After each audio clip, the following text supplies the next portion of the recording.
आज का जो हमारा पहला प्रश्न है वह है वर्ष 1934 में छत्तीसगढ़ में हरिजन सेवक संघ किसकी अध्यक्षता में गठित हुआ? ए. घनश्याम सिंह गुप्त, बी. पंडित सुंदरलाल शर्मा, सी. यतनलाल, डी. खूबचंद बघेल। इसका जो सही आंसर है वो है हमारा ऑप्शन ए, घनश्याम सिंह गुप्त की अध्यक्षता में। छत्तीसगढ़ में जो हरिजन सेवक संघ का जो गठन है वह मुख्य रूप से घनश्याम सिंह गुप्त की अध्यक्षता में हुई थी 1934 में।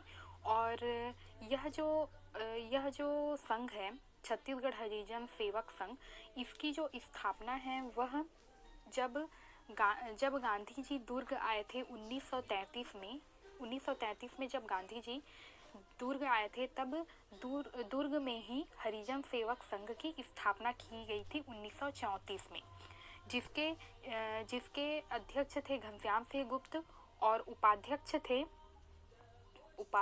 थे श्री रत्नाकर झा जो थे वे उनके उपाध्यक्ष थे। और इन्होंने व्यक्तिगत सत्याग्रह के रूप में सत्याग्रह भी प्रारंभ किया था। यह जो संघ था हरिजन सेवक संघ, इसका मूल उद्देश्य यह था कि जो अस्पृश्यता थी और जो जाति, पंथ और लिंग और वर्ण आधारित सभी प्रकार का जो अन्याय तिरस्कार था उसे दूर करने के लिए महात्मा गांधी ने 1932 में दिल्ली में हरिजन सेवक संघ की स्थापना की थी। अब देख लेते हैं अगला प्रश्न। वर्ष 1906 में स्थापित समित्र मंडल के माध्यम से किसने सुधारों का श्री गणेश किया? ए. पंडित सुंदरलाल शर्मा, बी. ठाकुर प्यारेलाल सिंह, सी. माधवराव सप्रे, डी. उपरोक्त में से कोई नहीं। इसका जो सही आंसर है वो है हमारा ऑप्शन ए, पंडित सुंदरलाल शर्मा। मराठों ने अपने शासनकाल में छत्तीसगढ़ को कितने सूबों में बांटा था? अब है हमारा अगला प्रश्न। मराठों ने अपने शासनकाल में छत्तीसगढ़ को कितने सूबों में बांटा था? ए. 4, बी. 6, सी. 8, डी. 10। इसका सही आंसर है हमारा ऑप्शन सी, 8। सूबा जो पद्धति है उसका जो सूबा पद्धति या प्रणाली जो है उसकी शुरुआत जो है वो व्यंकोजी भोसले ने की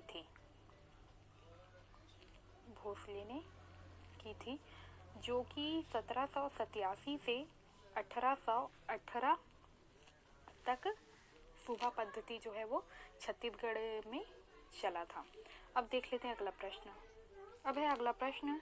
नागपुर के भोसले शासक के शासनाधीन क्षेत्र छत्तीसगढ़ पर ब्रिटिश संरक्षण की स्थापना हुई। ए. 1818 ईस्वी में, बी. 1830 ईस्वी में, सी. 1854 ईस्वी में, डी. इनमें से कोई नहीं। इसका सही आंसर है हमारा ऑप्शन ए, 1818 ईस्वी में। अब देख लेते हैं अगला प्रश्न। गोपाल कृष्ण गोखले का रायपुर में आगमन कब हुआ? यहाँ पे हमें ऑप्शन दिया हुआ है, इसका जो सही आंसर है वो है हमारा ऑप्शन सी, वर्ष 1930 में। अब है अगला। एल.पी. खरे के इस्तीफा के बाद कौन मध्य प्रांत एवं बरार के प्रधानमंत्री बने? ए. पंडित रविशंकर शुक्ल, बी. ठाकुर प्यारेलाल सिंह, सी. माधवराव सप्रे, डी. खूबचंद बघेल। इसका सही आंसर है हमारा ऑप्शन ए, पंडित रविशंकर शुक्ल। अब है अगला। छत्तीसगढ़ राज्य की मांग को सर्व